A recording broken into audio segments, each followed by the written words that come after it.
রাজেশদা দেখো ভেসেলে উঠেও বকর বকর করতে গেছে ওই ভদ্রলোকের সাথে, সারাক্ষণ পিছনে বসেছিল, বসে বকর বকর করেও মানে হয়নি, এখন গেছে ভেসেলে উঠে ও একটা ঘর বানানো, সেখানে গল্প করতে। আমাদের দেখো ভেসেলটা এসে এখানে দাঁড়িয়ে রয়েছে মাঝগঙ্গায়, মানে ওদিকে সিগন্যাল পাইনি আর কি। দেখি ওই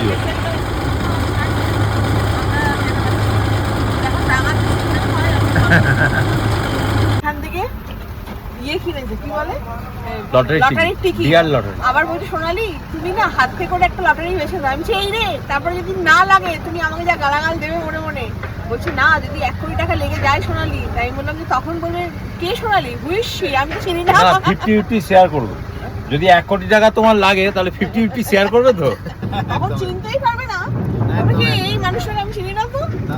আর যদি না লাগে আমি গালাগাল দেবে মনে মনে।